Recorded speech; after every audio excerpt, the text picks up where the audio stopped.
हाँ बच्चों, कैसे हो सभी? पढ़ाई के अलावा सब ठीक? चलो, कल हमने क्या किया था? लीज का स्टैंडर्ड और उसमें थ्योरेटिकल एस्पेक्ट किया था काफी सारा। अब फटाफट से याद करो। आरओयू डेबिट होगी, लीज लाइबिलिटी क्रेडिट होगी। लीज लाइबिलिटी में क्या आता है? Present value of lease payments. Lease payments में क्या क्या था फटाफट से बताओ। पहला पार्ट फिक्स्ड या इन सब्सटेंस फिक्स्ड। दूसरा पार्ट वेरिएबल जो रेट और इंडेक्स पर हो। तीसरा पार्ट परचेज ऑप्शन अगर एक्सरसाइज होगा तो उसमें जो देना है। चौथा पार्ट पेनल्टीज, अगर क्या होगा हम पेनल्टीज हमें पे करनी पड़ेगी। ठीक है, अगर हमने लीज टर्म ये माना हुआ है कि हमें पेनल्टी पे करनी पड़ेगी। और उसके बाद क्या था? GRV, guaranteed residual value.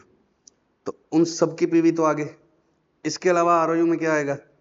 जो पहले से ही पेमेंट कर दी, यहाँ लीज कमेंसमेंट डेट है, इससे पहले ही आपने उसको दे दिया, तो क्या होगा? वो आगे आने वाली प्रेजेंट वैल्यूज का तो पार्ट ही नहीं बना, क्योंकि प्रेजेंट वैल्यू तो आगे आने वाली पेमेंट का करना है। तो जो पहले ही दे दिया उसकी एंट्री क्या हो जाएगी? मेड ऑन और बिफोर द कमेंसमेंट डेट। तो वो आरओयू में तो डेबिट होगा, वो लीज लाइबिलिटी का पार्ट नहीं है, वो अलग से क्या है, लेस लीज इंसेंटिव्स। बैंक और क्रेडिटर क्या है? Initial direct cost. समझ गया? इनिशियल डायरेक्ट कॉस्ट को कमीशन कमीशन विशन दिया। और provision for dismantling removing asset जब लास्ट में रिस्टोर करके देनी। टोटल कितनी बातें आ गई इसमें? कितनी है? 5, 6, 7, 8। तो टोटल कितनी आइटम आ गई? 8। फटाफट से याद कराओ। 5 तो कौन सी? लीज पेमेंट वाली। एक्स्ट्रा क्या है? Initial direct cost, lease start होने से पहले की कोई पेमेंट, और डिसमेंटलिंग कॉस्ट का प्रोविजन।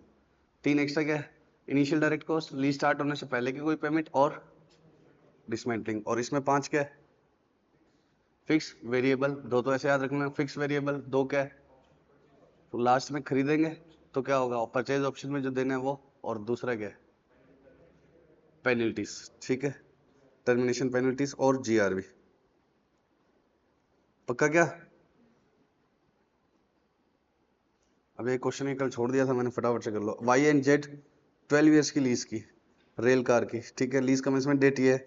वाई उसको क्या करेगी? जेड को फर्स्ट मंथली रेंटल 10,000 देगी और अपॉन एग्जीक्यूशन ऑफ लीज। और उसके अलावा जेड उसको कितना देगा? 50,000 इंसेंटिव्स। इंसेंटिव्स का मतलब क्यों देता है? लेसर देता है लेसी को। लेसर की जगह यहाँ वर्ड क्या है? सप्लायर। और किसको देता है? कस्टमर को। तो वो कम हो जाएगा इंसेंटिव्स।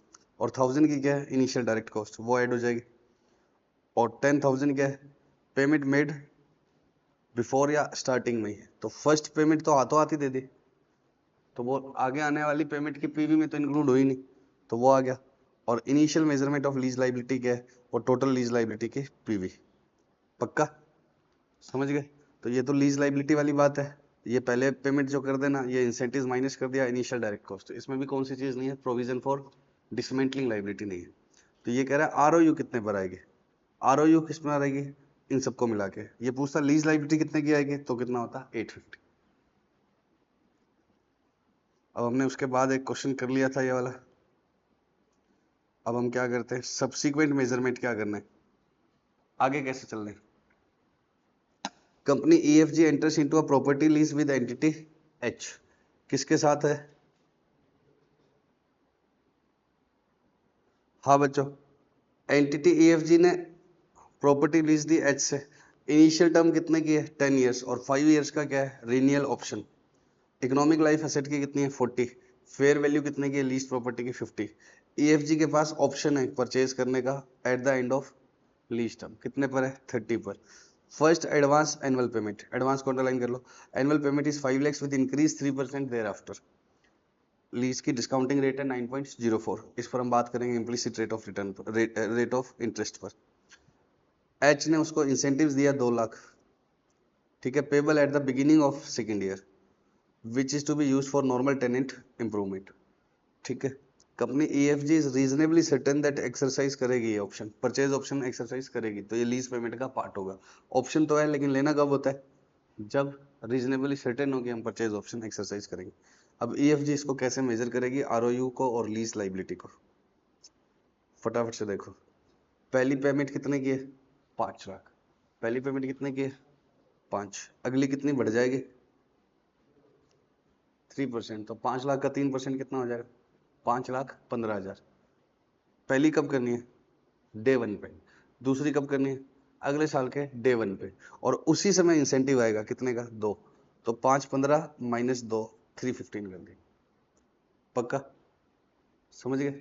तीसरी, अब ये किस में बढ़ेगा, 3.15 में मत बढ़ा देना, 3%, बढ़ाना किस में है, 5.15 में।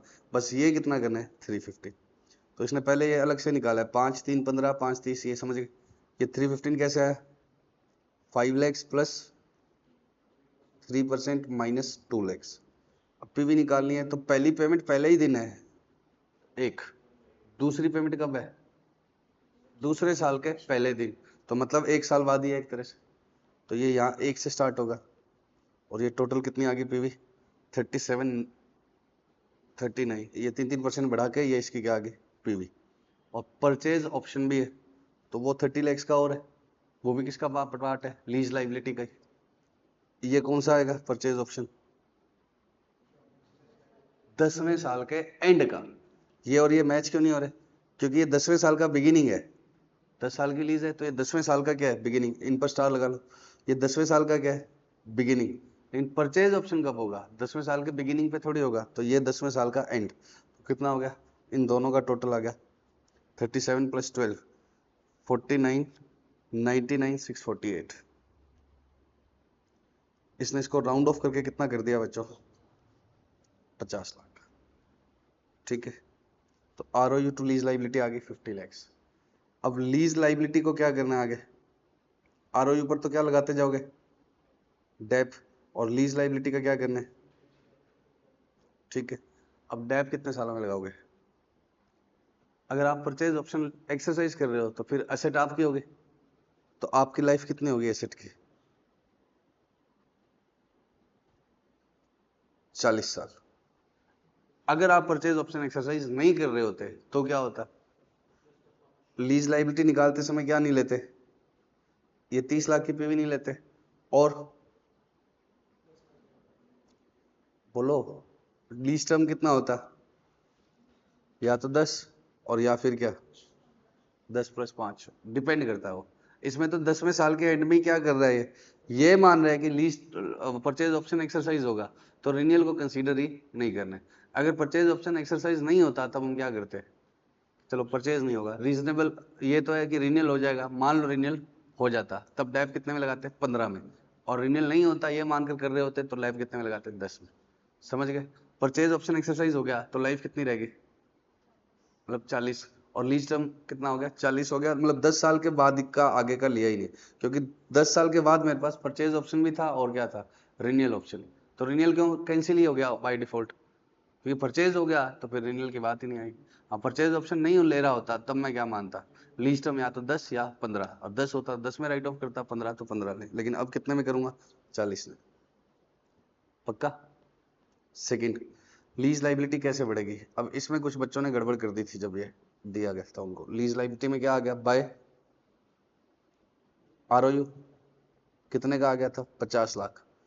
पहला इंटरेस्ट किस पर लगेगा, 50 लाख में से 5 लाख हाथों हाथ पे हो जाएगा डे 1 पर, तो पहला इंटरेस्ट किस पर लगेगा, 45 लैक्स, और क्लोजिंग बैलेंस आ जाएगा इतना।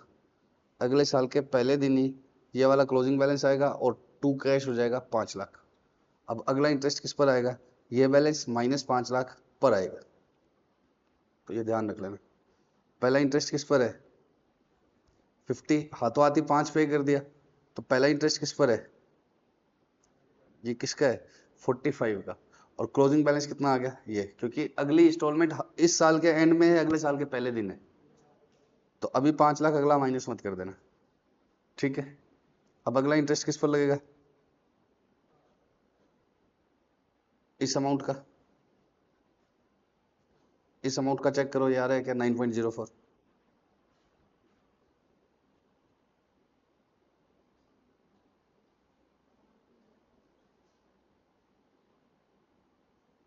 आएगा भी नहीं, क्यों नहीं आएगा, क्योंकि पहले दिन ही कितना पे हो गया, 3.15, 5,15,000 माइनस, मैंने 5 लाख बोल दिया था इधर यार, ये 5,15,000 है, और माइनस 2 लाख, तो एक तरह से नेट कितना पे हो गया, 3.15। तो ये इंटरेस्ट कैसे आएगा, 4906 का 3.15। एक बार सुन लो फटाफट से, एक बार अकाउंट 2 साल का अकाउंट बना लेते हैं पूरा पूरा, 2 का नहीं 3 का।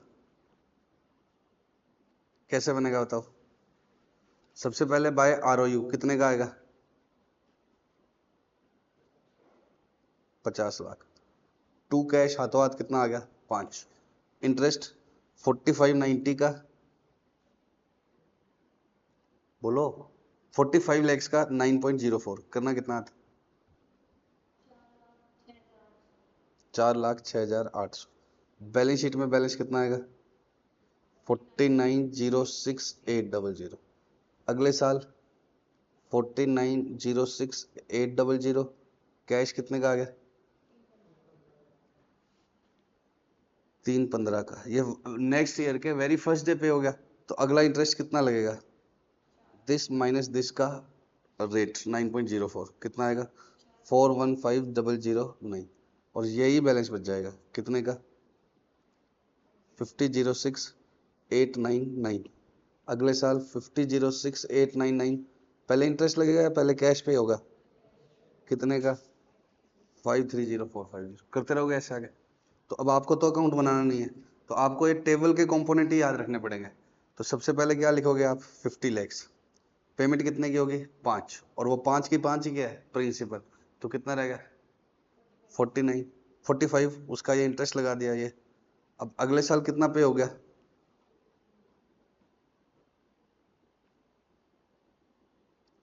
315। तो इंटरेस्ट लगाया था 406 का, और पे कितना हुआ? 315। तो प्रिंसिपल क्या हो जाएगा? बढ़ जाएगा। 315 पे हुआ है ना? अरे बोलो भाई, ये पिछले साल क्या कह रहा है? 5 लाख चुकाया, ये तो सीधा प्रिंसिपल में गया। अगली बार इंटरेस्ट कितना लगाया? 4,06,000। और पेमेंट कितना हुआ है? 315। तो प्रिंसिपल क्या हो गया? बढ़ गया। पक्का? ये इंटरेस्ट किस पर आएगा? समझ रहे हो ना ये बात को? पक्का? ये टेबल बना लोगे ना अपने आप से? ये table is nothing but presentation of this account. पक्का? नेक्स्ट पर आओ। रीमेजरमेंट और मॉडिफिकेशन, दो चीजें मुझे आपके साथ एक साथ करनी है। रीमेजरमेंट पर बाद में आऊंगा, मेन बात क्या है? मॉडिफिकेशन। मॉडिफिकेशन की अकाउंटिंग कर लोगे तो रीमेजरमेंट की अकाउंटिंग उससे इजी है, उसका ये एक पार्ट है। तो पहले तो इनका डिफरेंस समझ लेते हैं और फिर क्या करते हैं, पहले मॉडिफिकेशन फिर रीमेजरमेंट। और मॉडिफिकेशन होते ही समझ लेना ये इसका लगभग पूरा हो गया तुम्हारा। तो मॉडिफिकेशन क्या होता है? एग्रीमेंट चेंज करना। क्या चेंज करना? एग्रीमेंट। और रीमेजरमेंट का मतलब क्या होता है? जो चीजें सोची थी वो एस्टिमेशन क्या हो जाना? चेंज हो जाना। रीमेजरमेंट का मतलब क्या है? जो एस्टिमेशन सोचे गए थे वो चेंज हो जाना। जैसे लीज टर्म सोची गई थी 10 साल, क्यों सोची गई थी? 5+5 का रिन्यूअल ऑप्शन माना था, लेकिन बाद में वो नहीं हुआ। समझ गए? अब लीज लाइबिलिटी कैसे मानी थी? अगर कोई रेट है लिबोर के हिसाब से 2%, मतलब क्या लिखा हुआ है? लीज लाइबिलिटी कैसे आएगी? अभी 1 लाख है और लिबोर के हिसाब से जितना इंटरेस्ट बढ़ेगा और लिबोर जितनी बढ़ेगी उतना क्या बढ़ेगा? रेंट। तो अभी लिबोर 5% है, तो हमने तो कैसे मान लिया? 1 लाख 1,5 1,05,000 प्लस 5%। अब पक्की बात है लिबोर एग्जैक्टली 5 तो नहीं आएगी। तो वो क्या हुआ है? कोई एग्रीमेंट चेंज हुआ है या एस्टिमेशन चेंज हुए? समझ रहे हो? तो एग्रीमेंट उतना का उतना ही है, किराए कम ज्यादा नहीं हुए हैं, कोई एरिया कम ज्यादा नहीं हुआ है, कुछ भी कम ज्यादा नहीं हुआ है, लेकिन फिर भी चेंज आएगा। क्यों आएगा? एस्टिमेशन हमारे क्या हो गए? चेंज। परचेज ऑप्शन एक्सरसाइज होगा, बाद में नहीं हुआ, या रिन्यूअल ऑप्शन एक्सरसाइज होगा, बाद में नहीं हुआ, या पहले माना था नहीं होगा और बाद में क्या है? हो गया। तो 10 मतलब इतनी सारी चीजें हैं, उनको एस्टिमेट किया हुआ है। पक्का? अब रीमेजरमेंट तो वो है, और मॉडिफिकेशन क्या है? मैंने बोला कि भाई साहब मैं अब इतना किराया नहीं दे पाऊंगा, तो उसने बोला कि थोड़ा क्या कर देते हैं कम। 50,000 था, वो कितना कर दिया? 45,000। हमने ही क्या किया है? एग्रीमेंट लेसर और लेसी, मतलब सप्लायर और कस्टमर मिलकर चीजों को क्या कर रहे हैं? चेंज। अब इसकी अकाउंटिंग कैसे है? ये पूरा चार्ट। क्या क्या चेंज हो सकता है? कंसीडरेशन चेंज, जैसे मैंने एग्जांपल लिया किसका? किराए का। 50,000 का कितना कर दिया? 45। लीज टर्म चेंज, पहले हमने 5 साल की बात की थी, क्या नहीं था? कोई परचेज ऑप्शन या रिन्यूअल ऑप्शन कुछ नहीं था। ये बिल्डिंग मैंने कितने साल के लिए किराए पर ली? 5 साल के लिए। 2 साल बाद ही हमने इसको कितना कर दिया? 10 साल या 4 साल। तो वो क्या है? मॉडिफिकेशन। मॉडिफिकेशन क्या है? कोई इस वजह से चेंज नहीं हुआ कि क्या है, पहले ऑप्शन था वो मैंने नहीं माना था, मान लिया। सिंपल बात हुई थी। एक वापस एग्जांपल चेंज कर रहा हूं, अगले 10 साल के लिए आपके तीसरे साल मेरा काम अच्छा नहीं चल रहा है, मैंने उसको क्या बोला कि अब मैं 10 साल तक किराया नहीं भर पाऊंगा, तो उसने राजी हो गया वो, और वो क्या कहता है चलो कितने साल तक का कर लो, 6 साल का। या तीसरे साल के बाद काम इतना चला कि मुझे इसकी जरूरत है, तो मैंने पहले ही क्या बोल दिया, 10 साल के बाद कितना कर लो, 15 कर लो, 3। ठीक है। Change in scope, change in scope का मतलब क्या है, विजय शॉपिंग मॉल में हमने एक दुकान ली थी पहले, अब कितनी कर ली, 3। तो पहले एक दुकान से स्टार्ट हुए थे, 3 हो गई, या उल्टा हो सकता है पहले 3 ले रखी थी, काम उतना अच्छा चला नहीं, तो कितना हो गया, 1। तो वो क्या हो गया, स्कोप इंक्रीज डिक्रीज हो सकता है, कंसीडरेशन भी क्या हो सकता है, डिक्रीज, जनरली इंक्रीज नहीं होता। मेरी बात हो रखी है 50,000 की, मैं उससे जाके ये रिक्वेस्ट कर सकता हूँ 50 नहीं भर पाऊंगा, खाली कर रहा हूँ, तो उसको लगता है कि किराया रुकेगा, बजाय क्या 45 ही कर दो, लेकिन वो 55 कर नहीं सकता, करेगा तो मैं मानूंगा, ये एग्रीमेंट में लिखा हुआ है। सर आप कम कर रहे हो, तो वो नहीं मानेगा, मानेगा तो नहीं वो, ठीक है, लेकिन उसको पता आगे डूबेगा, बजाय क्या कम ही कर दो, पक्का समझ गए। तो जनरली ये क्या होता है, कम। अब इन सबकी अकाउंटिंग ट्रीटमेंट ऐसे ऐसे ऐसे ऐसे ऐसे समझ नहीं आएगा, किसके थ्रू ही समझ में आएगा, क्वेश्चन, और एग्जाम में मान के चलो कि क्या आने वाला है, मतलब मॉडिफिकेशन का टॉपिक क्या आने वाला है। जब जब लीज का क्वेश्चन आया तब तब क्या आया, मॉडिफिकेशन। अब सबसे पहले क्या करेंगे हम, जिसमें कंसीडरेशन में चेंज है ओनली, सबको करेंगे। कंसीडरेशन कम ज्यादा हो सकता है, जनरली ज्यादा ही कम ही होगा। और क्या क्या, पहले तो 3 चीजें अपने माइंड में डालो, कंसीडरेशन, स्कोप, टर्म। कंसीडरेशन का मतलब लीज पेमेंट का कोई भी पार्ट कम ज्यादा हो। अच्छा, ये कम ज्यादा एस्टिमेशन चेंज की वजह से हो रहा है या बैठ कर बात हो रही है, बैठ कर बात हो रही है। दूसरा क्या है, लीज टर्म, कम या ज्यादा। तीसरा क्या है, स्कोप, 200 स्क्वायर मीटर की जगह थी 300 कर दी या 150 कर दी, ठीक। तो मॉडिफिकेशन जिसमें सिर्फ कंसीडरेशन में चेंज है, तो lessee enters into a 10-year lease for 5000 square metre of office. 10 साल का था, 5000 स्क्वायर मीटर था, किराया कितना था, 1 लाख, ठीक है। जो कितना कर दिया, 95। कब चेंज किया है, 6 साल के बाद। कितने साल के बाद, 6। इंटरेस्ट रेट पता नहीं थी, इसलिए हमने एलआईसी की इंक्रीमेंटल बोरोइंग रेट लिए है। इस लाइन को छोड़ दो, आपको डिस्काउंटिंग किससे करनी है, 6% से। इस लाइन का मतलब क्या है, अभी बाद में बताऊंगा पक्का, लेकिन एक बार आपको डिस्काउंटिंग किससे करनी है, 6% से। और चेंज कब हुआ है, बिगिनिंग ऑफ ईयर 6। तो पहले आप कहाँ तक पहुंचेंगे, बिगिनिंग ऑफ ईयर 6। तो 6 साल से पहले मेरे को पता था, मेरे को थोड़ी पता था कि चेंज होगा। तो मैंने 1 लाख, जब मैं स्टार्टिंग में था तो मैंने 1 लाख का था, 10 साल की लीज थी, तो स्टार्टिंग में डे 1 पे क्या किया था, एक एक एक करके 10 बार की पीवी। पहला चेक कर लेना, पहला कब से है, एडवांस में या रेंट पे, क्या लिखा हुआ है, कहीं लिखा हुआ है क्या, at the beginning of year ये remaining 5 years to lease the reduce the lease payment 1 lakh per year to 95,000। अब ये कहीं नहीं लिखा हुआ है कि, सॉरी लिखा हुआ है ये, नहीं लिखा होगा तो भी कब मानोगे, एंड में। एडवांस कब मानोगे, जब लिखा हो, ठीक है। और एडवांस लेने पे काम टेढ़ा हो जाता है, क्योंकि पहला इंटरेस्ट किस पर लगता है, प्रिंसिपल माइनस पहली पेमेंट करने के बाद, पक्का। अभी करा था ना, ये आ गई इसकी पीवी। पहले दिन क्या एंट्री डली थी, आरओयू टू लीज लाइबिलिटी, ठीक है। 5 सालों के बाद ये लीज लाइबिलिटी क्या होगी, ये क्रेडिट साइड में, बाय साइड में आ रहा है, by ROU, by interest to cash, ये बैलेंस। फिर अगली बार opening balance, interest to cash, ऐसे करके यहां तक पहुंच जाएगी। 5 साल के बाद लीज लाइबिलिटी है 42102, और आरओयू कितने की हो जाएगी, 735,900। कुछ नहीं लिखा होगा तो एसएलएम डैप लग रहा होगा, तो 5 साल में क्या हो जाएगी, 50% राइट ऑफ हो चुकी होगी। अब वापस से आप क्या करो, 95,000 हो गया, क्या हो गया, 95। अब 95,000 होगी लीज लाइबिलिटी वापस, 95,000। अब 5 साल बाद, 5 साल बाद जब मैं पहुंचा, तो पहले तो 5 साल के बाद की लीज लाइबिलिटी का बैलेंस निकाला, वो कितना आ रहा है, 421,090। 5 साल बाद, अब अगला किराया कब है, 1 साल दूर है, अगला किराया 1 साल दूर है, 6ठे साल का किराया, 7वें साल का 2 साल दूर है। तो वापस से 95,000 की 1 बार, 2 बार, 3 बार, 4 बार, 5 रेट पर स्टार लगा लेना। अब जो क्या होगी, रेट होगी वो ली जाएगी, पुराने वाली 6% नहीं ली जाएगी। अब रेट कौन सी ली जाएगी, 7%, ठीक है, रेट रिवाइज। तो लीज लाइबिलिटी की अब मेरे हिसाब से रिवाइज फेयर वैल्यू क्या आ रही है, दो वजह से चेंज होगी, एक तो अमाउंट चेंज होगी और दूसरा रेट चेंज हो। तो 389,500 जो ऑलरेडी कितने की है 421। तो अब लीज लाइबिलिटी कम करनी है, कम करोगे तो एंट्री क्या डालोगे, lease liability to ROU, lease liability to ROU, पक्का।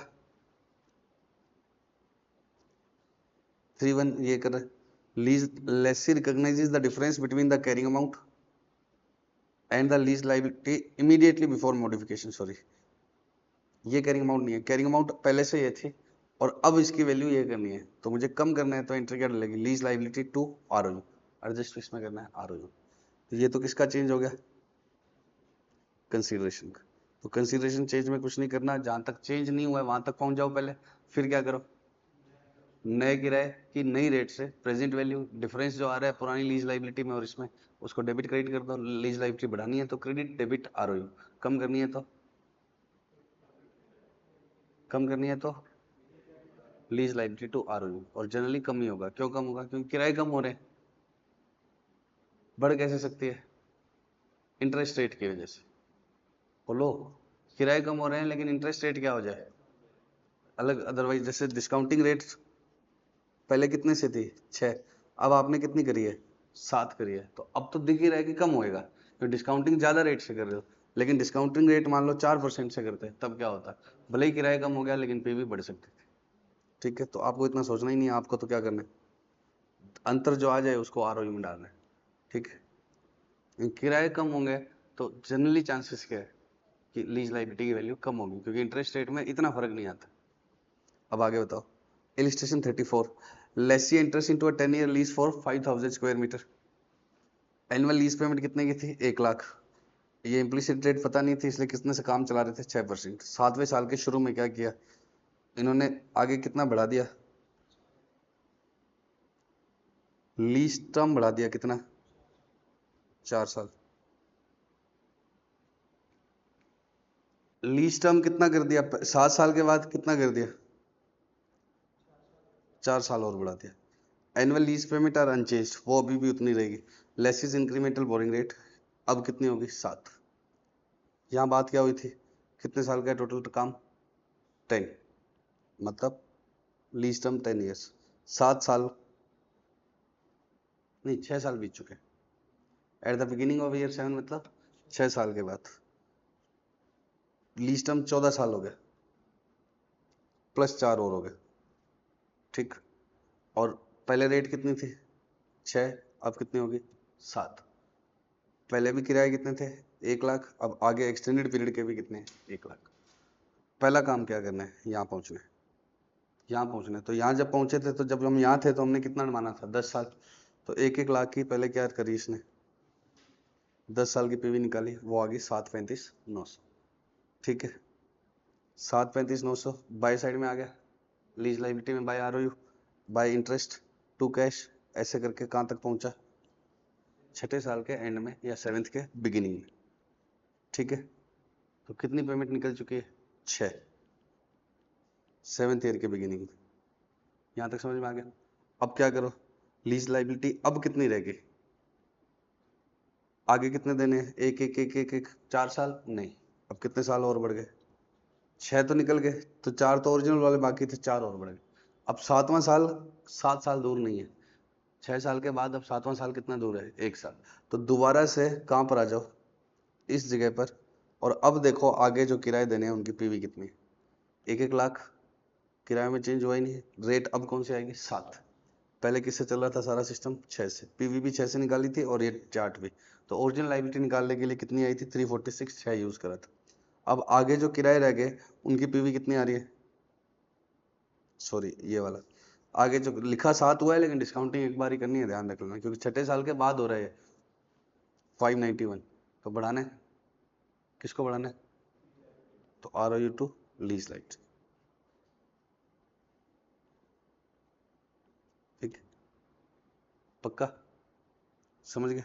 अब आरओयू के डेफ वगैरह चेंज हो जाएंगे, पहले डेफ के कैसे लग रहे होंगे, शुरू में आरओयू कितने की आई थी 735,900 डिवाइड बाय 10, तो 6 सालों में 735,900 में से कितना कम हो गया 735,900, इतना डेफ 6 सालों में ये कम हो गया।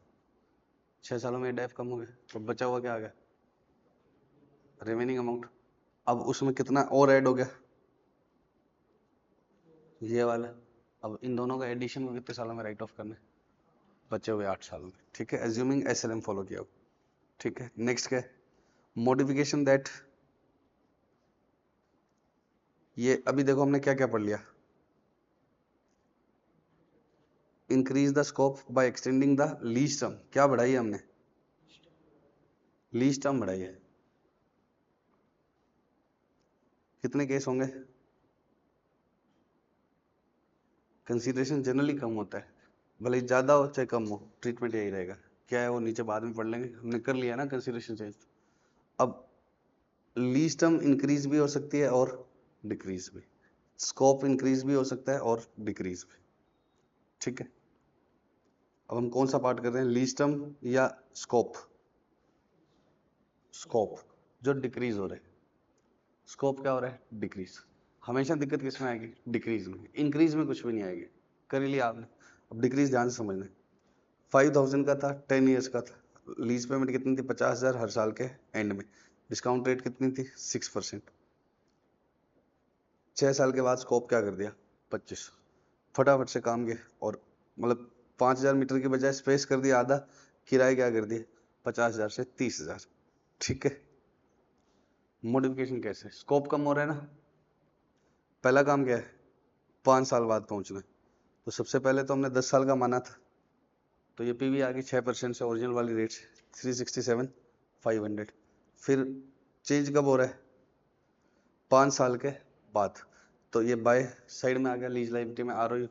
फिर बाय इंटरेस्ट टू कैश, ये आ गई वैल्यू, इंटरेस्ट इसी का ही लगेगा। चेक करो, 365,950 का 6% है क्या,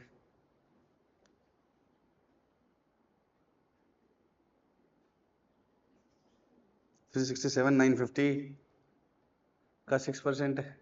तो ये कॉलम पहले बना दिया, घबराना मत। इंटरेस्ट कब लगेगा, प्रिंसिपल कटने के बाद। जब लीज लाइबिलिटी की पेमेंट कब है, पहले साल के शुरू में, दूसरे साल के शुरू में, तो एंड में ही है ना लीज लाइबिलिटी, साफ साफ लिखा हुआ है। अब जब शुरू में हो तब क्या होता है, अलग बात हो जाती है। तो ये ऐसे करके 5 साल के एंड में वैल्यू आ गई। आरओयू की भी वैल्यू निकालनी है, मैं तो तुमसे पहले निकलवा रहा था, बाकियों में निकलवा नहीं रहा था, लेकिन इसमें आरओयू की भी वैल्यू निकालनी है। अब ये बेवकूफ़ी है, 5 साल के बाद अगर टोटल 10 साल की लाइफ है तो आधी हो जाती है इसकी, लेकिन कोई बात नहीं, कर दिया कर दिया। ये किसकी वैल्यू आ गई 5 साल बाद, आरओयू की। ये किसकी आ गई, ये। अब मेरी बात सुनो, कोई चीज़ खरीदते हैं ना तो दिक्कत नहीं आती। जैसे मैंने मोबाइल दो, ये कैलकुलेटर दे दो, कैलकुलेटर खरीदा कितने रुपए का, 100 का, तो कैलकुलेटर टू कैश 100, सिंपल। लेकिन जब बेचते हैं, बेचते हैं का मतलब सेल करूंगा तो कैरिंग अमाउंट से कटेगा, लेकिन बैंक में रुपया अलग आएगा, तो प्रॉफिट लॉस में सेल आएगा। जैसे कैलकुलेटर खरीदा था 100 का, डेप वेप लग के 4 साल बाद कितने का रह गया, 50 रुपए का। कौन सी रेट से लगा, छोड़ो, कितने का रह गया, 50 का। अब बेचा 30 में, तब प्रॉफिट लॉस आएगा। तो कोई चीज नहीं आती है अकाउंट्स में, तो वो तो किससे आ जाएगी, जितने लगे थे। तो जब इंक्रीज हो रहा है तो क्या हो रहा है, कोई चीज, लेकिन डिक्रीज हो रहा है ना स्कोप, तो क्या होगा, सेल के जैसा है काम। इंक्रीज हो रहा है तो क्या है, परचेज के जैसा है, लेकिन डिक्रीज हो रहा है तो किसके जैसा है, सेल के जैसे। समझ रहे हो। तो अब कैसे करना है, देखो, अब आगे कितने साल रह गए, बोलो। किराए रह गए 30,000, साल रह गए 5, नई रेट कितनी है, 5। ये पीवी निकाल लिया आगे वालों की क्या निकाल ली, 30,000 की पीवी, पक्का। अब ध्यान से पढ़ना, proportional decrease in carrying amount कितनी है, 50%। आरओयू कितने की हटानी पड़ेगी आपको, आधी एसेट एक तरह से आपने बेच दी, आधी एसेट आपने एक तरह से बेच दी, क्योंकि आपके पास पहले स्कोप कितना 5,000 था, और अब कितना रह गया, 25।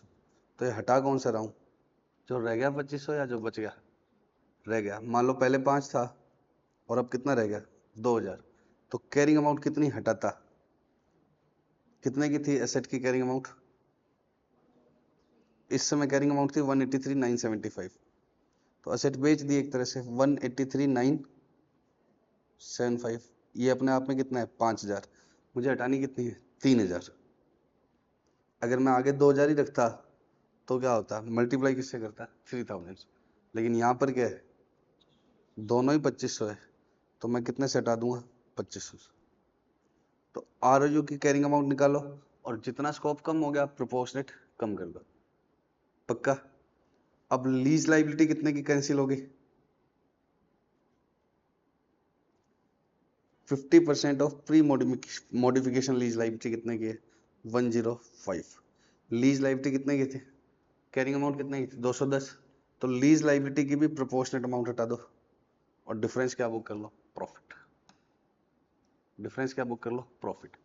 तो अगर स्कोप कम हो रहा है तो क्या होगा, सबसे पहले क्या एंट्री डालो, टू आरओयू, कितने से, प्रोपोर्शनेट कैरिंग अमाउंट। कौन सी, जो बेच दी या जो रख ली, जो बेच दी। बेच दी का मतलब 5000 से अगर कितना कर दिया, मान लो पहले 5000 था और 2000 क्या है रख लिया, तो इधर किससे मल्टीप्लाई होगा, 3000 से, और कैरिंग अमाउंट। आरओयू डेबिट कर दो उसी हिसाब से, सेम आरओयू की कैरिंग अमाउंट को उसी हिसाब से क्या कर दो, कैंसिल कर दो। पक्का। डिफरेंस किसमें डाल दो, पी इंडल में। अब आरओयू की कैरिंग अमाउंट क्या रह जाएगी, इतनी थी, इसकी आधी हट गई। मैंने लीज लाइबिलिटी, मैं आरओयू आरओयू बोल रहा हूँ, लाइक इधर क्या बोलना था, लीज लाइबिलिटी। लीज लाइबिलिटी भी उसी तरीके से हटा दो जैसे आरओयू हटाया। तो अब लीज लाइबिलिटी की कैरिंग अमाउंट कितनी रह जाएगी, 210546 का आधा हट गया। जितना ही परसेंटेज हटाना है वो हट जाएगा ना, अगर तू 2000 होता तो कर लेते ना अपने आप। तो अब ये रह गया आधा। अब रिवाइज लीज लाइबिलिटी कंप्यूट करो। रिवाइज लीज लाइबिलिटी कैसे आएगी, सेम नहीं आएगी। क्यों नहीं आएगी, क्योंकि ये किसके ऊपर है, 50,000 के हिसाब से बनी हुई है। 50,000 का आधा हटा है तो ये कितने के हिसाब से रहेगी, 25। लेकिन आपने कितना कर दिया, 30। अच्छा 25 रहता तो भी सेम नहीं आता, क्योंकि ये 6% पर थी। तो अब ये कितनी होगी, 5%। तो अब आप दोबारा से क्या देखो कितना देना बाकी है, तो 30 देना आ गए, प्लस क्या है नई रेट से। तो अब आरओयू इतनी बनानी है, कटने के बाद भी आरओयू कितनी रह गई, 210 में से 50% कट गई, तो वो कितनी रह गई,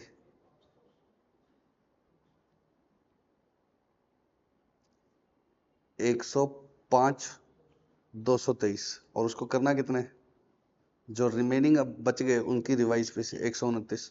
तो अभी ये और बढ़ाना है, तो क्या कर दो, आरओयू टू लीज लाइबिलिटी। ठीक है। तो स्कोप कम करने की एंट्री वापस से बता दो। पहले तो आरओयू और लीज लाइबिलिटी को प्रोपोर्शनेट हटा दो। आरओयू क्रेडिट कर दो प्रोपोर्शनेट, लीज लाइबिलिटी क्या कर दो, डेबिट प्रोपोर्शनेट। डिफरेंस किसमें डाल दो, पी एंड एल में। अब दोबारा से आरओयू रीमेजर करो। वो कैसे आएंगे, नए किराए, नई प्रेजेंट वैल्यू, नई रेट से। वो प्रेजेंट वैल्यू और पुरानी वाली प्रेजेंट वैल्यू, पुराने वाली कैरिंग अमाउंट कटने के बाद कितनी रहेगी, यहाँ तो आधा ही कटा है ना, तो दिस माइनस जो आपने कौन सी आरओयू डेबिट की होगी, प्रोपोर्शनेट, ये क्या होगी, पुराने वाले की कैरिंग अमाउंट। और अब उसको किससे कंपेयर करो, इस अमाउंट से। वो क्या है, नए किराए, नई रेट, इस अमाउंट से जो भी कम ज्यादा आता है वो किसमें डाल दो, आरओयू। वो प्रॉफिट लॉस में नहीं, वो आरओयू। तो पहले तो दोनों चीजों को प्रोपोर्शनेट काट के प्रॉफिट लॉस बुक, फिर क्या है, आरओयू की रिवाइज कैरिंग अमाउंट जो पुरानी कैंसिल होगी, उसके बाद किससे कंपेयर करो, नई पीवी, नई रेट, नए किराए से कंपेयर करो, डिफरेंस किसमें डाल दो, आरओयू। अब ये 37 क्या है, modification that both increases and decreases the scope. Increase भी कर रहे हैं और डिक्रीज भी कर रहे हैं। क्या है देखो, 10 साल की लीज थी, 2000 स्क्वायर मीटर की थी, लीज पेमेंट कितनी थी, 1 lakh eight the end of each year. Discount rate कितनी थी, 6%। 6 साल के बाद क्या हुआ, स्कोप इंक्रीज हो गया। कैसे इंक्रीज हो गया, एडिशनल 1500, पहले 2000 था, अब कितना हो गया, 35। खाली स्कोप इंक्रीज हो तो कोई दिक्कत नहीं होती। इंक्रीज में क्या करना होता है, पुरानी कैरिंग अमाउंट और नए बचे हुए किराए पे भी निकालो, दंतर किस में डाल दो, आरओयू में। डिक्रीज में ही क्या आएगा, प्रॉफिट लॉस, क्योंकि डिक्रीज इज लाइक सेल। तो इसने 1500 बढ़ा दिया, लेकिन लीज टर्म 10 से कितनी कर दी, 8 साल। तो ये क्या हो गया, डिक्रीज हो गया। ठीक। Reduce the lease term from 10 to 8 years। Annual lease payment इतनी है, ये इतनी। पहले एक बार मेरे को दूसरी शीट पे थोड़ा समझा लेना।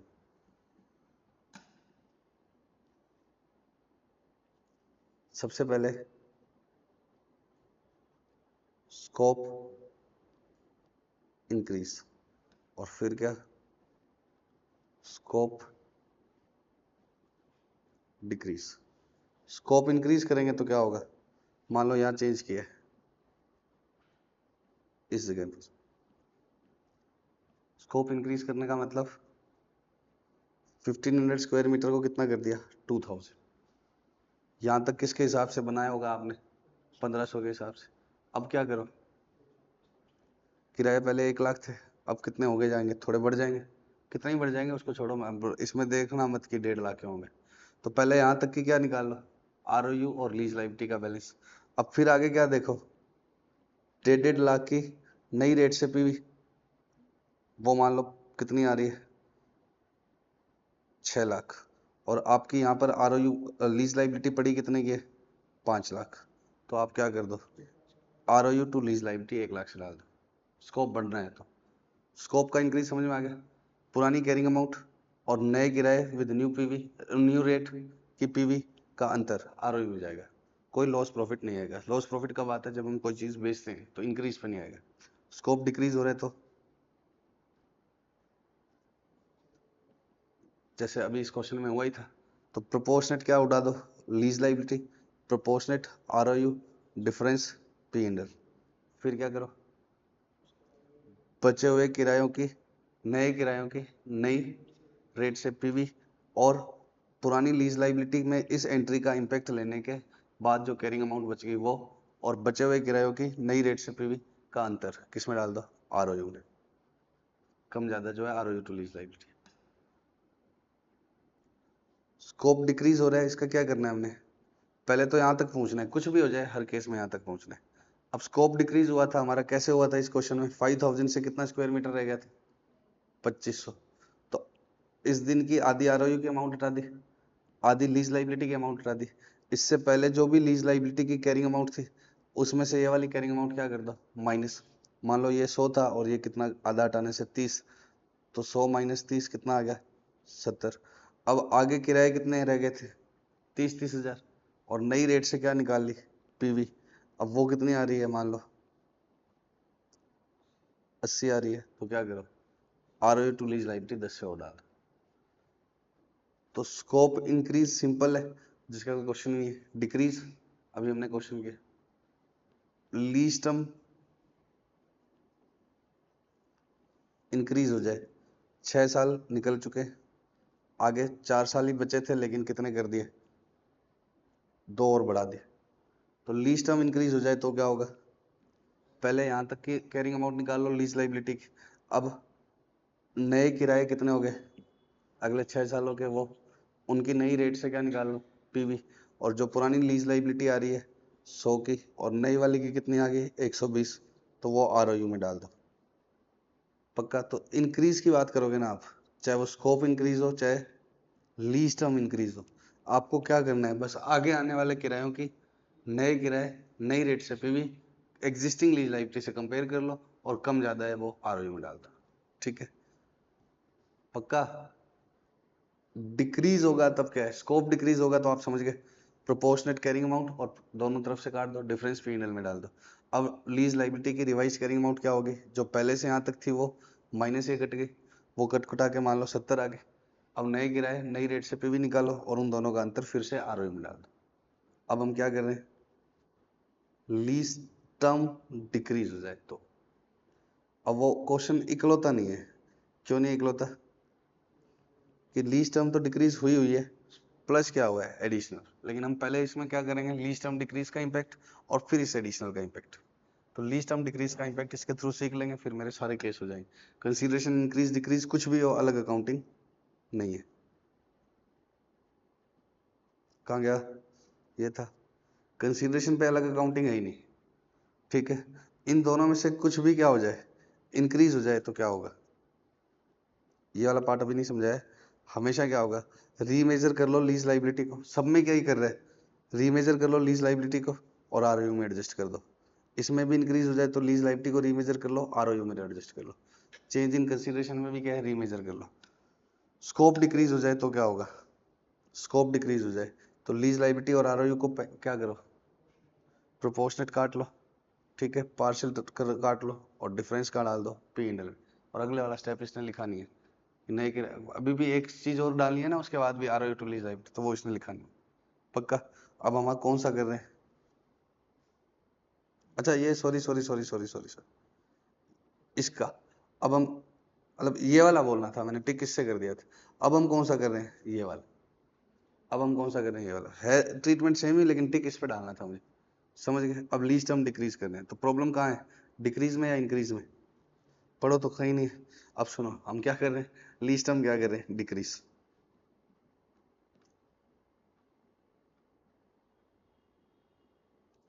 पहला काम क्या होगा बताओ, 10 साल के बाद जो भी चेंज हुआ है कब हुआ है, 5 साल के बाद, eight the beginning of 6 year. तो पहले किससे निकलेगी पीवी, 1,06% 10 साल की, सबसे पहले आ रही इस पर आई होगी, बहुत बड़ा क्वेश्चन है। वो आई 735,900, और 5 साल बाद पहुंच जाओ, 5 साल बाद कैसे पहुंचेंगे, by R U lease liability में, बाय इंटरेस्ट कैश, ऐसे करके ये अमाउंट आ गई। लीज लाइबिलिटी आर की वैल्यू क्या आ गई, एसएलएम डैप लगा के ये आ गई 10 साल के हिसाब से। अब क्या करना है, क्या चीज, 5 साल के बाद की, ठीक है। अब 5 साल की लाइफ कितनी हो गई, 3 साल, बचे हुए 5 कितने हो गए, 3 हो गए। ध्यान समझना, अब ये किसको काटा है इसने, 365 950 अपने आप में कितने पर है, बचे हुए 5 सालों में, ठीक है। तो ये 3 निकाली है इसने, तो ये कौन सी अमाउंट आ गई जो रखनी है, काटने वाली कितनी थी, 2 साल की, तो फिर ये कितनी रखनी है, 220, तो काटू कितनी, 365 950, तो अगले बचे हुए 5 साल पर है, और रखनी कितनी है अब आगे, 3 साल, तो ये तो रखने वाली आ गई, तो कैंसिल कितनी करनी है, इन दोनों का डिफरेंस। भाई या तो आप सीधा ही देख लो कि कितना काट रहे हैं, 365 950 डिवाइड बाई 5 इंटू 2, ये काटने, और नहीं तो फिर इनका डिफरेंस निकालना पड़ेगा, कितना आएगा, 147,180। नहीं आ रहा क्या, तो ये एंट्री समझ में आ गई भाई। प्रोपोर्शनेट हम कुछ बेच रहे हैं तो प्रोपोर्शनेट बिक गया है, बोलो कि लीज टर्म कम कर दे। अब ध्यान से समझना, उसमें तो लीज लाइबिलिटी भी पिछली बार क्या करा था, स्कोप काटा था, तो बराबर उसी हिसाब से काट दिया था। यहाँ लीज लाइबिलिटी उस हिसाब से नहीं कटेगी। लीज लाइबिलिटी कैसे कटेगी, ध्यान समझना। प्री मॉडिफिकेशन लीज लाइबिलिटी कितनी है, 421,090। Remaining lease liability for original 2000 space कितनी है, 263,730। 1,06% से डिस्काउंट करके, रेफर नोट नंबर 2। अब आगे किराए कितने रह गए, 1,00,000। ओरिजिनल रेट ही ले रखी है, कौन सी रेट ले रखी है, ओरिजिनल। पहले कितनी थी, 6, आगे कितनी होगी, 7। लेकिन एक बार ओरिजिनल रेट ही लेनी है लीज लाइबिलिटी को कैंसिल करने के लिए। 1,00,000 अगले 3 सालों तक आएंगे ओरिजिनल रेट से, तो कितनी आएंगे, 267। तो लीज लाइबिलिटी इतनी रखनी है, जबकि है कितनी वो, ये एक्चुअल में क्या है, 1,00,000 के आगे आने वाले 5 1,00,000 की पीवी 6%, लेकिन अब कितने रह गए, 3। तो आगे आने वाले 3 1,00,000 की पीवी 6% से ये है, तो ये इस पर आ रही है, रखनी इतनी है, तो इन दोनों का गैप कट जाएगा। देखना इन दोनों का गैप यही आ रहा है, 421 माइनस 267, ये वाले। तो जब लीज टर्म डिक्रीज होगी तो क्या होगा, आरओयू तो प्रोपोर्शनेट कट जाएगी। ये बची हुई आरओयू कितने की थी, 5 साल की थी, तो 2 की रखनी है, 2 की काट दो, और या फिर क्या कर लो, 3 की रखनी है, तो ये रखनी है और ये है, तो इन दोनों का डिफरेंस काट दो, बात एक। लीज लाइबिलिटी ऐसे नहीं कट सकती कि 8 में से 5 हो गए, क्योंकि इसमें पीवी का इंपैक्ट लगा होता है। तो लीज लाइबिलिटी कैसे काटो, एग्जिस्टिंग कैरिंग अमाउंट कितने की है, ये एग्जिस्टिंग कैरिंग अमाउंट कितने की है, ये, और ये एक्चुअली क्या है, आगे आने वाले 5 1 लाख की पीवी किस रेट से 6।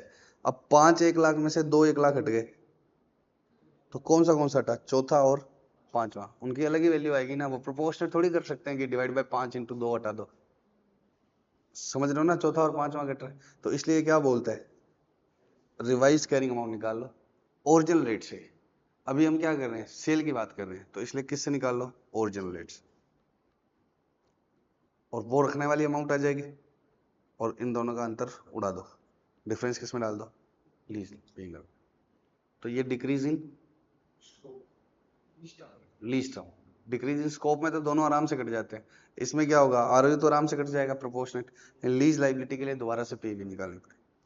अब क्या करो, लीज लाइबिलिटी है कितनी एक्चुअल में मेरी, अब अगर क्या नहीं चेंज होता, एडिशनल स्पेस चेंज नहीं होता, तो मेरी लीज लाइबिलिटी मुझे इतनी, बस इतना ही क्वेश्चन होता, तो भी तो लीज लाइबिलिटी अब 7% के हिसाब से लानी पड़ेगी, तो पहले ये क्यों निकाली 6% से, उसकी कैरिंग अमाउंट काटनी कितनी है, ताकि प्रॉफिट लॉस डिसाइड हो जाए। अब इसको लाना तो वापस कितने पर ही पड़ेगा, आज की रेट के हिसाब से लाना पड़ेगा, तो 262 400। अब 262 400 करना है किसको, 267 को, क्यों, क्योंकि पहले 421 थी, इतनी कट गई तो बच क्या आ जाएगी, अब 267 को जो क्या करना है, कम करना है, वो इतना और डिक्रीज की बात करनी है मुझे, किसकी, स्कोप की भी और लीज टर्म की। पहले लीज टर्म की बात करते हैं, क्योंकि अभी क्वेश्चन क्या है, बची हुई लीज टर्म मान लो 10 साल है, ओरिजिनल के हिसाब से अभी आगे कितना टाइम बचा हुआ है, 10, ओरिजिनल के हिसाब से अभी आगे, जैसे मान लो ओरिजिनल 40 साल की थी, 30 निकल चुके हैं, ठीक है, लेकिन अब 10 की बजाय कितना कर दिया हमने, 6 कर दिया, तो पहले आरओयू की कैरिंग अमाउंट लिखो, डिवाइड बाय कितने पर है, 10 पर, 6 रखनी है, तो काट कितनी दो, 4। ये क्या करता है, पहले रखने वाली अमाउंट निकालता है 6 और फिर माइनस करता है, कर देना वैसे के वैसे, इनके ईगो प्रॉब्लम है तो वैसे कर देना। नेक्स्ट क्या है, लीज लाइबिलिटी, लीज लाइबिलिटी कैसे करोगे, कैरिंग अमाउंट तुम्हारे पास है ही, 10 की कितनी कर दी, 6 कर दी, या 6 कर दी, 4 काटनी, तो अगले 6 किरायों की ओरिजिनल रेट से पीवी, ओरिजिनल रेट से, रिवाइज से नहीं, इस पीवी को इस कैरिंग अमाउंट में, भाई अभी कैरिंग अमाउंट कितनी है ये, और रखनी कितनी है ये, तो इन दोनों का डिफरेंस लीज लाइबिलिटी कैंसिल कर दो, और डिफरेंस किस में डाल दो, गेन, फिर दोबारा से क्या करो, वही किराए बट न्यू रेट से, वो निकालो। अब आपकी कितने पर आगे होगी लीज लाइबिलिटी, इतने पर आगे होगी, क्यों, क्योंकि ये थी, ये करनी थी, मान लो ये कितना था 100, ये कितनी करनी थी 70, तो आपने कितनी काट दी है 30, तो आपकी अब लीज लाइबिलिटी पड़ी कितने पे, 70 पे, तो अब 70 को कितना करना है ये, तो अब डिफरेंस डाल दो आरओयू टू लीज लाइबिलिटी। स्कोप में क्या होते हैं, टू असेट, मान लो 40% स्कोप कम कर दिया, 5,000 का कितना कर दिया, 3,000 कर दिया, तो कितने परसेंट कम कर दिया, 40, तो या तो 5,000 का ऊपर है 2,000 काट दो, और सेम ऐसे ही लीज लाइबिलिटी कटेगी, और उसके बाद में फिर से क्या करना है, रिमेनिंग किराए की पीवी निकाल के लीज एक एंट्री दोनों केस में आरओयू टू लीज लाइबिलिटी और डालेगी, पक्का, समझ गए ना। ये तो हो गया, कितनी बात हुई है अभी इस क्वेश्चन में, सिर्फ 10 में से 8 साल। अब क्या हो गया, 1500 और हो गया, तो अब किराए उसको बढ़ाएगा या नहीं, पहले 1 लाख थे, जब हमने लीज टर्म कम करी है तो उस समय हमने 1 लाख ही माना है, लेकिन एक्चुअल में तो अब आगे किराए कितने हैं, 1.5 लाख। देखो यहाँ जो आपने ये करा है, 1 लाख पहले 6% के हिसाब से क्यों निकाला था, गेन निकालने के लिए, फिर 1 लाख वापस 7% से कर दिया, लेकिन अभी भी लीज लाइबिलिटी कितने पर कर दिया आपने, तो 262 4, जो 1 लाख की पीवी है, जबकि करना कितना है, 1.5 लाख, करना कितना है, 150, तो अब या तो क्या करो, एक 50 कर लो और फिर इससे क्या कर लो, कंपेयर, क्योंकि एक इतने पे खड़ी है ना अब लीज लाइबिलिटी, फिर अंतर किस में डाल दो, आरओयू में। और नहीं तो, और वो अंतर आएगा क्यों, 50,000 के एक्स्ट्रा में। तो ये एडिशनल इसने कितना कर दिया, 131,200 की और एंट्री क्या डाल देगा, आरओयू टू लीज लाइबिलिटी। पक्का समझ गए ना। तो एडिशनल वालों की कर दिया। और अगर आप एग्जैक्टली क्या कंपेयर करते, पहले 1 लाख है, अब मैं इसमें क्या कर दूं, रेट नई वाली लेऊंगा, तो 1.5 लाख का करूंगा तो अंतर आएगा क्यों, जो एक्स्ट्रा 50,000 7% से डिस्काउंट होगा, इसको और कर दिया आरओई। तो इंक्रीज वाला तो सिंपल है। पक्का समझ रहे हो क्या शोभा, पक्का समझ गए ना। पक्का। अब एक चीज करनी है मुझे बात, क्या बात करनी है बताओ। डिक्रीज समझ में आ गया दोनों का, मेन डिक्रीज ही। इंक्रीज पे इसने मैंने तुम्हें क्या बोला, सीधा रीमेजर कर लो और उसमें डाल दो। लेकिन इंक्रीज की खुद के 2 केस है, उसके लिए मैं एक क्वेश्चन करूंगा ये वाला। 10 साल का था, 2,000 स्क्वायर मीटर था, आगे कितना कर दिया, एडिशन कर दिया 3,000 का। तो ऐसा लग रहा है कि कैसे करूं, इंक्रीज इन स्कोप है। अब ये कह रहा है कि एडिशनल जो स्पेस जो किया है ना, इस साल के एंड में किया है, पहले कंसीडरेशन कितना ले रहा था वो, the increase in total consideration for lease is commensurate with the current market rate. कितने गए, 3,000। पहले 2,000 स्क्वायर मीटर का स्पेस था, अब कितना कर दिया, 3,000। तो मैंने तो तुम्हें सीधा क्या बोल दिया, पहले 2,000 के हिसाब से कहां तक पहुंच जाओ, जब तक चेंज नहीं हुआ। उसके बाद में क्या करो, आपकी जो लीज लाइबिलिटी पड़ी है वो, और 3,000 के हिसाब से आगे जो एक्स्ट्रा किराए हैं वो, उनकी नई रेट से पीवी, इससे कंपेयर कर लो, डिफरेंस आरओई में डाल दो। लेकिन क्यों ना मैं इस 1,000 रुपए को एडिशनल लीज ही मान लूं,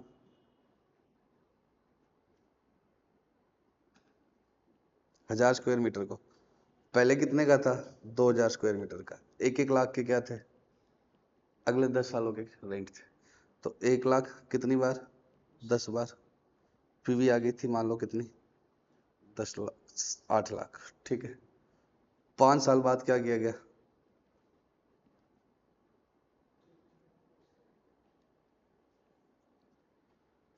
2,000 स्क्वायर मीटर की बजाय 3,000 स्क्वायर मीटर कर दिया। तो मैं आगे 5 साल बाद आगे किराए कितने हो जाएंगे, 1 लाख की बजाय 1,60,000 मान लो। अब आगे कितने किराए रह गए, 1,60, कितने सालों के, 5 साल के। वो आरओयू की नई अमाउंट डालनी है, मैंने तुम्हें बोला कि ये, और ये 8 लाख का इंटरेस्ट लगा लगू के लीज लाइबिलिटी का अकाउंट भी पहुंचाया था 5 साल बाद। इधर इंटरेस्ट लगता है, उधर कैश चला जाता है 1 लाख, ऐसे कर करा के मान लो ये कितना रह गया, 5 लाख रह गया 5 साल बाद। और ये कितना आ रहा है, 6 लाख। तो मैंने तुम बोल दिया आरओयू टू लीज लाइबिलिटी डाल दो 1 लाख। ये कह रहा है ऐसे नहीं करना हमेशा। अगर एडिशनल जो दिया गया है 2,000 की बजाय कितना किया गया है, 3,000, तो एडिशनल जो 1,000 दिया गया है, उस 1,000 का किराया कितना बनता है, उतना ही बढ़ाया गया है, 60,000 ही बनता है उस 1,000 का किराया। ठीक है, तो सर आप बोलोगे 1,02,000 का है, तो 1,000 का तो 50,000 ही है, लेकिन 5 सालों में किरायों की रेट भी तो चेंज होगी, तो 60,000 ही बनता है। उसने जो एडिशनल स्पेस दिया है, उसका जो सही सी रेट बनता है वही बनता है। जैसे मान लो कि एक बार मान लो किरायों की रेट चेंज ना हो, मेरे पास एक शॉप है यहाँ पर कितने की, 10,000 के किराए पर, 5 साल बाद 2 शॉप कर ली और किराया 10+10, मान लो किराए में चेंज नहीं हुआ था, और उसने बिल्कुल कमेंसरेट किराया लिया है नया 10,000 का, तो इसको मत छेड़ो, इसको कंटिन्यू चलते रहने दो आरओयू लीज लाइबिलिटी को, और एक नई आरओयू टू लीज लाइबिलिटी की एंट्री डालो, क्योंकि एक नया कॉन्ट्रैक्ट है, उसको उसमें क्यों मिक्स करना है। हाँ, लेकिन मैं उसके पास पुराना बैठा था, इसलिए मुझे से उसने कितना नहीं लिया, स्टैंड लोन नहीं लिया। दूसरों से लेता तो कितना लेता, 10 लेता, लेकिन मुझसे कितना लिया, 7 ही लिया। तो क्या होगा, फिर वैसे करना है जो मैंने आपको बताया है, आरओयू टू लीज लाइबिलिटी उसी में डालना है। तो अगर मॉडिफिकेशन जो क्या कर रहा है, स्कोप इंक्रीज कर रहा है, उसको सेपरेट लीज कब मानना है, जब उसने 2000 का कितना कर दिया, 3000, किराया बढ़ाएगा, कितना बढ़ाया अमाउंट, और नहीं तो प्रैक्टिकल वाला पार्ट तो हो नहीं सकता। तो increase in total consideration for the lease is commensurate with the current market price for 3000 square metre of office. ठीक है, तो जब करंट के हिसाब से ही है तो फिर क्या करना है, उसमें मिक्स नहीं करना। वो आरओई टू लीज लाइबिलिटी अलग चलती रहेगी, ये आरओई टू लीज लाइबिलिटी अलग चलती रहेगी। अब ये आएगा ही नहीं, क्योंकि बस क्वेश्चन तो हो गए, क्वेश्चन तो वही रहे, उसी में एडजस्ट करना होगा, तभी तो पंगा आएगा कि पुरानी लीज लाइबिलिटी निकालूं ये करूं, नहीं तो उसको पुराना अलग चलता रहेगा, ये एक नया सवाल हो गया। पक्का। अब देखो, वो मुझसे बिल्कुल पहले 10,000 ले रहा था, नए स्पेस के उसने 9800 इसलिए कर दिया, उसने कमेंसरेट किराया लिया। दूसरे किसी को देता तो कितना लेता, 10,000। मुझसे 9800 क्यों लिए, दूसरे से मिलता तो उससे मीटिंग करनी पड़ती, एग्रीमेंट करना पड़ता, और मुझसे मिला तो उसको क्या है, कोई ऐसा नहीं, जैसे आप मेरी जगह किराए पर ले रहे हो, शॉपिंग मॉल है, एक फ्लोर पूरा आप किराए पर ले रहे हो, मैं आपको जानता ही नहीं हूँ, तो 5 बार तो हम मिलेंगे। अब आपने वो ले ही रखी है, अगली बार फिर से आप वही सेकंड फ्लोर और ले रहे हो, तब क्या होगा। तो अपना ऐसा मीटिंग होना की जरूरत ही नहीं है ना, क्योंकि आपको मैं जानता हूँ अच्छे से, और ये सब तो वो खर्चे थोड़े से कम लगे मेरे, इसलिए तो इसलिए मैंने थोड़ा सा कम लिया है। तो क्या माना जाएगा, कमेंसरेट नहीं लिया, कमेंसरेट ही लिया। तो इसके आगे इसमें क्या लिखा हुआ था, डिस्काउंट थोड़ा बहुत क्यों दे दिया, क्योंकि अब मुझे वापस इनकर वो कॉस्ट नहीं करनी पड़ेगी अगर मैं किसी नए से मिलता तो। पक्का कोई मार्केटिंग कॉस्ट हो उसको समझाने हो जाने का, तो अब वो सब नहीं लगा, तो इस वजह से थोड़ा सा कम करा है। बाकी मैंने क्या लिया, कमेंसरेट प्राइस ही लिया है, तो क्या करना पड़ेगा, नई लीज। और ये आएगा क्यों नहीं, क्योंकि क्वेश्चन तो वही रहेगा, बस दो बन गए, पुराना एक चल रहा है, एक नया कॉन्ट्रैक्ट और हो गया। तो पुराने में lease ROU to lease liability कराया था, 5 साल हो गए, नए उसको छेड़ना ही नहीं है, नए वाले को क्या करो, आरओई टू लीज। पक्का। तो ये सारे हो गए इंक्रीज डिक्रीज इन स्कोप। पक्का। अब कुछ टुच पुछ इसके बारे में क्या रहेगी, थ्योरी जो मैं आपसे बाद में बात करूंगा। अब मैं सीधा किस पर जा रहा हूँ, लेसर की अकाउंटिंग पर। लेसर की अकाउंटिंग क्या है, लेसर को फिर से सोचना ही पड़ेगा कि ऑपरेटिंग लीज है या फाइनेंस लीज। फाइनेंस लीज क्या होता है, जब रिस्क एंड रिवॉर्ड क्या हो जाते हैं, ट्रांसफर। आपने कार फाइनेंस कराई, कार वाले आपको लीज पर ही देते हैं, क्यों देते हैं, क्योंकि मतलब जैसे मेरे पास एक घर है, मतलब उसकी किस्तें जा रही है, ठीक है, वो किस्तें पूरी होती हैं, वो मुझे क्या दे देगा, ओनरशिप दे देगा। अभी मैं उसमें रह रहा हूँ और सब कुछ चल रहा है, कागज तक किसके पास पड़े हैं, उसके पास। पक्का। अब उस घर में मेरा बच्चा अगर टिक मार दे, मेरे जेब में मारकर रह जाते, तो मैं उसका चप्पड़ मारता हूँ। क्यों मारता हूँ, क्योंकि रिस्क रिवॉर्ड मेरे हैं। अब ये कोचिंग की जगह, हमारी ये कोचिंग की जगह, इसमें आप कुछ भी करो मेरे ज्यादा टेंशन नहीं है। क्यों नहीं है, क्योंकि रिस्क रिवॉर्ड मेरे नहीं है। सिंपल सा समझ लो, वो घर महंगा हो रहा है तो मैं खुश हो रहा हूँ या नहीं, क्यों हो रहा हूँ, क्योंकि रिवॉर्ड मेरे है। मैंने घर क्या है, भले ही फाइनेंस लीज का एग्रीमेंट किया हुआ है, लेकिन क्या है, ओनरशिप। जैसे मैं सोचता हूँ इस जगह की वैल्यू महंगी हो जाए तो मुझे कोई खुशी नहीं होती, या डिक्लाइन हो जाए तो मुझे यहाँ का दुख नहीं होता, वहाँ का होता है। क्योंकि रिस्क रिवॉर्ड जब ट्रांसफर हो जाए तब क्या है, फाइनेंस लीज। और ऑपरेटिंग लीज कब है, जब रिस्क रिवॉर्ड ट्रांसफर नहीं। पक्का। बोलो। अब ये 5 इंडिकेटर देता है, ये सारे के सारे कौन से, इंटर वाले, कि जैसे ही मैं सारी किस्तें दे दूंगा तो वो मुझे ओनरशिप दे देगा। ठीक है, मैं सारी किस्तें नहीं दूंगा, लेकिन उसने मुझे क्या दिया हुआ है, परचेज ऑप्शन। सारी किस्तें, जैसे एक ट्रक है, यहाँ कितने का मिलता है, 100 लाख का। ठीक है, मान लो कोई भी ऐसी एसेट है जो यहाँ कितने की है, 100 लाख की, और उसकी लाइफ कितनी है, 40 साल। मैंने उसको बोला कि आप मेरी किस्तें बना दो 20-20 लाख की, 5, कितने दे दूंगा मैं आपको, 100 लाख। अब आपको क्या नुकसान हुआ, इंटरेस्ट का। सामने बैंक वाले ने अपने नाम से खरीद ली एसेट, और मुझे क्या दे दी, 20-20 लाख की, कितनी बार दे दी, 5 इंस्टॉलमेंट। उसने 100 लाख किसको दिए, सप्लायर को, और फिर मुझसे कितने ले लिए, 100 लाख। बैंक का काम था फाइनेंस करना, बस वो बीच में क्या आ गया, ऑनर बन गया, ताकि चीज उसके नाम पड़ी रहे, तो उसके पास सिक्योरिटी क्या रहती है, ज्यादा। देखो सिंपल बात सुनना, पहले फाइनेंस लीज का थोड़ा सा मतलब समझो। Finance lease is nothing but finance arrangement. मैंने क्या करना था, असेट खरीदनी थी, मैं अपने नाम से खरीदता, और पैसे कहाँ से लाता, बैंक लोन से। बैंक ने मुझे लोन दे दिया, मैंने सप्लायर को दे दिया, असेट किसके नाम आ गई, मेरे नाम। अब मैंने किस्तें भरने में दिक्कत कर दी, तो वो सीधा आके उठा नहीं सकता, भले ही उसकी सिक्योरिटी पर ही क्या है, लिखा हुआ है एग्रीमेंट में कि अगर मैं किस्तों में डिफॉल्ट करूं तो आप प्लांट उठा लेना, ये प्लांट मेरे नाम है। वो उठाएगा तो क्या होगा, चोरी का केस लगेगा। भाई आपसे मैंने फीसें ले ली, अब मैं आपको पढ़ा नहीं रहा, तो क्या होगा, आप लैपटॉप उठा के ले जाओगे, आप गलत तो नहीं हो, लेकिन मैं पुलिस वालों को आपके घर पे भेजूंगा, क्या बोलूंगा, ये मॉडल नंबर ये है, बिल मेरे नाम है, उसके घर में ये चोरी है। अब आप पुलिस वालों को क्या समझाओगे कि हमारे पैसे ले गया था और ये सब, तो वो कोर्ट डिसाइड करेगी, पुलिस वाले कहेंगे वहां बताते रहना।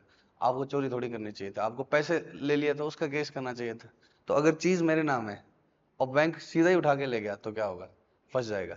तो बैंक को कोर्ट में जाकर एग्रीमेंट दिखाना पड़ेगा कि इसने बोला था कि अगर किस्तें नहीं दी तो चीज हम ले लेंगे, फिर कोर्ट डिक्री ऑर्डर देगी कि क्या है, आप चीज ले आओ। और इतने समय में उसको बहुत ज्यादा हार्डशिप हो जाएगी और मैं प्लांट की एस्टेसी कर दूँ। तो बैंक क्या बोलता है, ऐसे नहीं होगा, सप्लायर को 100 लाख मैं दूंगा, चीज मेरे नाम करूंगा, और आपको मैं किस पर दे दूंगा, फाइनेंस लीज पर।